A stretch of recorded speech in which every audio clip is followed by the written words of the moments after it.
அனைவருக்கும் அன்பான வணக்கம். மாணவச்செல்வங்களே, நாம் இயல் 8 எல்லா உயிரும் தொழும் என்ற தலைப்பில் மனிதம் ஆளுமை பற்றிய பாடப்பகுதியை பார்த்து வருகிறோம். அதில் ஆளுமை என்ற தலைப்பில் விரிவானம் பெண் படைப்பாளர் சாந்தா தத் அவர்கள் எழுதிய கோடை மலை என்ற பகுதியை பார்த்து வருகிறோம். அதனுடைய தொடர்ச்சி பகுதியை இன்று நாம் காண்போம். சரி, ஏற்கனவே கூறியது போல குழந்தைகள் பெற்றோரால் கொண்டாடப்படுகின்றார்கள். பெற்றோர் என்ற சொல்லே பேறு பெற்றோர் என்ற பொருள் கொண்டதுதான் எனலாம். தாய் தந்தை இல்லாத ஏதலி குழந்தைகளின் நிலை மிக கொடியதாகும். அக்குழந்தைகளை ஏற்று வளர்க்கும் மனித பண்பு வரவேற்கப்பட வேண்டிய ஒன்று.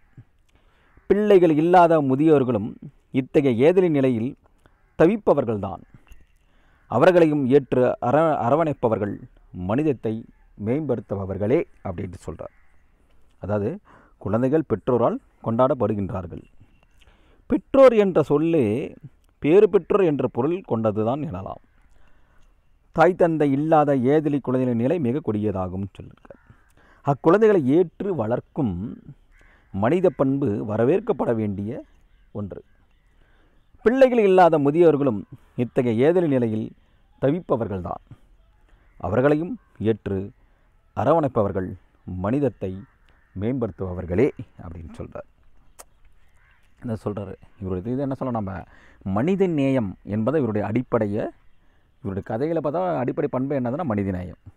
சரி, இதில் வரக்கூடிய கதை மாந்தர்கள் நேற்று யாரான்னு பார்த்தோம். அதில் பார்த்தோம்னா ஆறுமுகம், அப்புறம் அவருடைய குழந்தை, மருத்துவர், செவிலியர், மருந்து கடை பாபு, அப்புறம் கணவன் மனைவி, ஒரு குழந்தை இல்லாத கணவன் மனைவி, ஒரு தம்பதியர்கள். சரி, அப்போ நேற்று தொடர்ச்சி பார்த்து நேற்று பார்த்தா இதில் வரைக்கும் இதுவரை பார்த்தோம்னா வரிசையில் நின்றுட்டுருக்காரு. அந்த மருத்துவமனையில் பார்த்தா அந்த வரிசையை பார்த்தா ரொம்ப ஆமை வேகத்தில் போகுது, அலுப்பு கூடிருச்சு. சரி, வெளியே போய்விடலாமா என்ற எரிச்சல் வருது.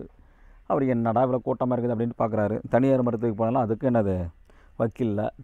சரி, என்னடா பண்ணலாம் அப்படின்னு பார்த்தோம்னா மனிதனுடைய மனுஷ ஆதரவு வறண்டு போய்விட்டது. மனிதர்கள் கூட என்னது இங்கே ஐயோ கை குழந்தை வச்சுருக்காரு, சார் கொஞ்சம் முன்னாடி கொஞ்சம் பார்த்துட்டு போகட்டும் அப்படின்ட்டு கூட என்ன பண்ணல, யாருமே நினைக்கல, ஒரு ஆதரவு இல்லை.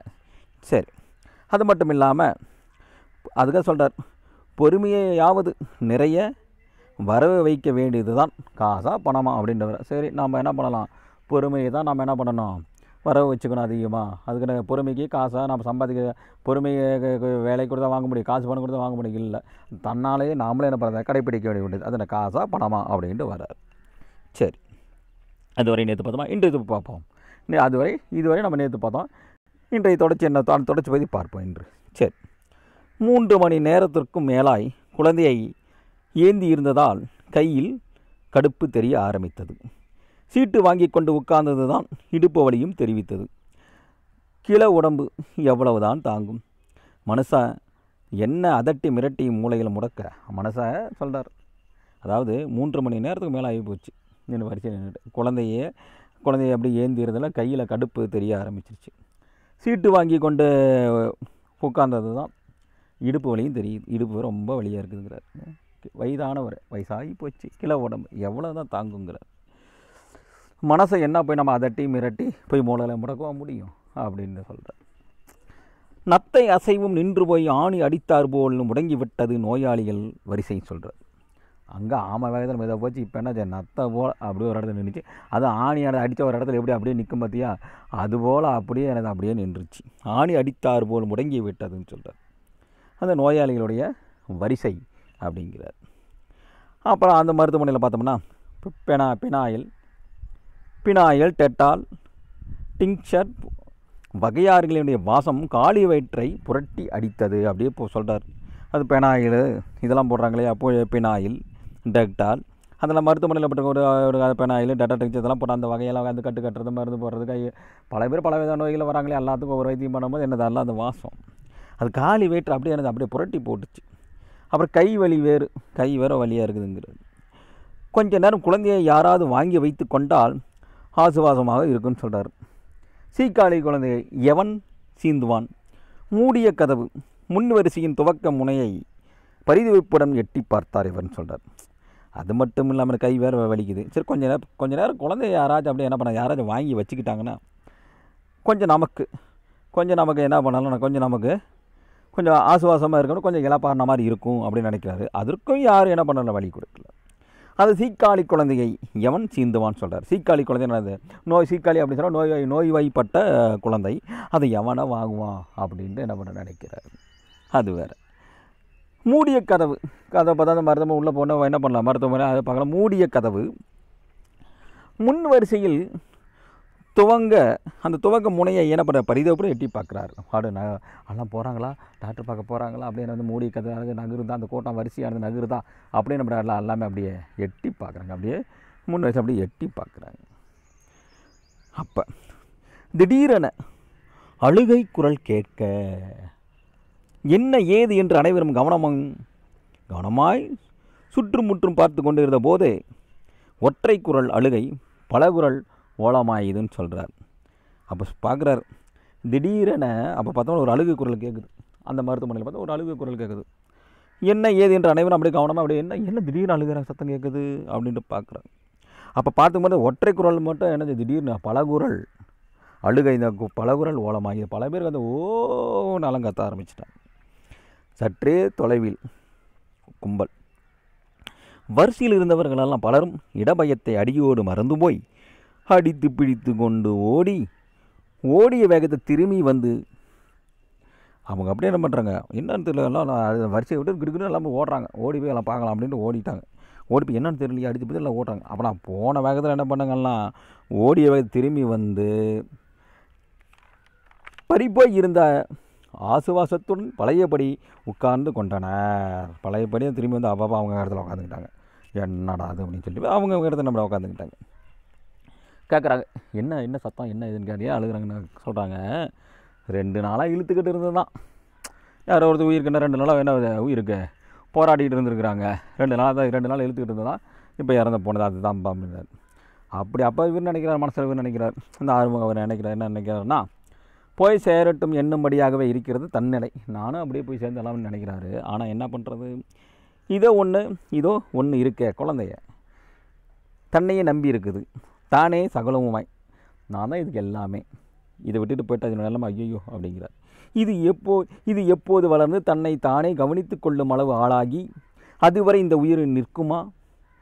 கலவரம் மேலிட குழந்தையை நெஞ்சோடு சேர்த்து அழுத்தியதில் சற்றே அடங்கியிருந்த அது மீண்டும் ஈனஸ்வரத்தில் முழுகத் தொடங்கியது அப்படிங்கிறார். அப்போ சொல்லார், 2 நாளாக இழுத்துக்கிட்டு இருந்ததான் அப்படின்னு சொல்லும்போது இவர் நினைக்கிறாரு, சரி நம்மளும் அப்படியே கிடந்து போயிட்டா கூட பரவாயில்லையே அப்படின்னு நினைக்கிறாரு. ஆனால் இந்த குழந்தை தாய் இல்லாத இந்த குழந்தைய நம்ம விட்டுட்டு போனோம்னா ஐயோ அப்படின்னு நினச்சி பார்க்குறாரு. அப்போ அந்த எல்லாம் ஓடிட்டு அந்த கலவரத்தை ஓடும்போது அந்த குழந்தை கொஞ்சம் அழுத்தி பிடிச்சா இருப்பார். அழுத்தி சற்று அது என்ன பண்ணிருச்சு, அது வரைக்கும் அமைதிப்படுத்திட்டு இருந்த கூட திடீர்னு என்ன பண்ணுது அடங்கி அது மீண்டும் அப்படியே கொஞ்சம் ஈனஸ்வரத்திலாம் மெலிந்த ஓசை அழுக தொடங்குது. மரத்தடை அழுகை இப்போது இன்னும் வலுத்திருந்தது. மரத்தில் அங்கே மரத்தடியில் அந்த கத்திரமை சத்தம் அவங்க என்னது ஓனெல்லாம் அழுக ஆரம்பிச்சிட்டாங்க. சரி, ஆஸ்பத்திரி என்றாலே அழுகையும் ஓலமும் என்றாகிவிட்டது போ அப்படிங்கிறான். ஆமாப்பா, எப்போ ஆஸ்பத்திரி வந்தாலும் இப்போ பார்த்தாலும் அழுகிறது, அவன் செத்து என்னதா இது அழுகு சத்தம்தான் அப்படிங்கிறார். இப்படித்தான் இதே ஆஸ்பத்திரியில் விருச்சிகமாய் வாழ வேண்டியவன் அல்பாஷில் கட்டியாகி கிடந்து 3 மாதமாய் முழுசாய் 6 மாதம் கூட ஆகவில்லையா அப்படிங்கிறார். அவர் சொல்கிறார் பாருங்க, விரிச்ச மரம் மாதிரி அப்படி செழிப்பாக வாழ வேண்டிய பையன் இப்படி அல்பாசில் போயிட்டானே சொல்லாதான் சொல்கிறவங்க பழமொழி பாரு, வாழ வேண்டிய வயசில் இப்படி அல்பாசில் போயிட்டான் பாரு அப்படின்னு சொல்கிறாங்களே, அதுதான் சொல்கிறார். இப்போ தான் என்னாச்சு, கட்டியாகி கிடந்தது இந்த 6 அல்பாசில் போயிட்டான் அப்படின்னு சொல்கிறாரு. 6 மாதம் முழுசாக இன்னும் 6 மாதம் கூட ஆகலை, திருமணம் ஆகியோ இல்லை எது சொல்கிறாங்க, இன்னும் முழுசும் கூட இன்னும் 6 மாதம் கூட ஆகலை, அதுக்குள்ளே என்ன பண்ணான் இப்படி அல்பாசில் போயிட்டான். பாவம், 30 வயசு கூட இருக்காது, பாவம் 30 வயசு கூட இருக்காது, அதுக்குள்ளே பாரு இப்படி போயிட்டான் பாருங்கன்றார். இன்னும் எவ்வளவோ இருக்குதுன்னு சொல்கிறார். அதுக்குள்ளே பாழாய் போன யமனுக்கு அவசரம் பாருன்னு சொல்கிறார். அதான் கேட்குறாரு, அது என்ன அப்படின்னு சொல்லி பார்த்தோம்னா, சொல்கிறார், நீ வேற, இது தானா தேடிக்கிட்ட சாவம் அப்படிங்கிறார் இன்னொருத்தர். அதான் சொல்கிறாரு, பாவம் ஏன் 30 வயசு கூட இல்லை, சின்ன பையன். அதான் சொல்கிறார், இப்போ சாலை விதிகளை கடைப்பிடிக்கணும், ஒரு விபத்தில் கூட இறந்துருக்கலாம், என்ன பண்ண நம்ம போகிறது சாலை விதிகளை என்ன பண்ண நம்ம மதிக்கணும். அதனுடைய விதிமுறைகளை தெரிஞ்சு வச்சுக்கணும். நம்ம எந்த வழியில் போகணும், எப்படி வரணும், என்ன பண்ணணும், போகும்போது என்ன வலது போகிறோமா இடது போகிறோமா என்ன ஏது அதெல்லாம் பார்க்கணும். எந்த இடத்துல ஒளி எழுப்பணும், நம்ம என்ன பண்ணணும், ஹெல்மெட் போட்டுக்கணும், காரில் போனால் சீட் பெல்ட் போட்டுக்கணும். அரசாங்கம் இன்றைக்கி எவ்வளவோ இதெல்லாம் கொடுத்துருக்குது. அதெல்லாம் கரெக்டாக நம்ம என்ன பண்ணணும், நம்மளுடைய அது மட்டும் நம்ம செஞ்சால் பத்தாது. சாலை அரசாங்கம் என்ன பண்ணணும், நம்மளோட வண்டிகளையும் நம்ம என்ன பண்ணணும், நல்லா வைத்திருக்கணும். சும்மா தேவையான வண்டியெல்லாம் எடுத்துகிட்டு வண்டி கவனிச்சுக்கிறதெல்லாம் எதுவுமே அதுக்கு என்ன பண்ணுறதில்ல, பராமரிப்பு செய்யாமல் விடக்கூடாது. நம்மளோட வாகனம் நம்ம என்ன பண்ணணும், அதுவும் பராமரிப்பு சரியாக செஞ்சு வச்சுருக்கணும். நாம் அப்படி அவசரம் திடீர்னு ஏறி போவோம், வண்டியில் ஒன்றும் பிரேக் பிடிக்காது, சிக்கலாகும், நிறைய பிரச்சனைகள் எல்லாம் இருக்குது. அதெல்லாம் நம்ம என்ன வண்டியை சரியாக இருக்கும். 2 வீலர் 2 பேர் தான் போகணும். நம்மளாம் என்ன பண்ணுறோம், 4 பேர் 5 பேர் வீடு போகிற வரைக்கும் உங்கள் அப்பா அம்மா நீங்களாம் என்ன சொல்லிட்டு போகிறீங்க, ஒருத்தர் அந்தாரம் போனால் 3 பேர் 4 பேர் ஏறிக்கிட்டு போகிறது, அந்த மாதிரிலாம் போகக்கூடாது. அதுவே என்னது அவ்வளோ அது என்ன சொல்லி அதை மட்டும் தான் செய்யணுங்க. இன்னும் ஓட்டுநர் உரிமம் இருக்கணும், லைசன்ஸ் இருக்கணும். லைசன்ஸ் இல்லாமல்லாம் ஓட்டக்கூடாது. அதில் விபத்து ஏற்பட நம்ம நிறைய பிரச்சனைகள் எல்லாம் சட்டத்திட்டங்கள் நிறைய பிரச்சனைகள் வரும். அப்புறம் நீ சில இதில் வழக்கை பதிவு பண்ணிட்டாங்களா அவ்வளோதான்.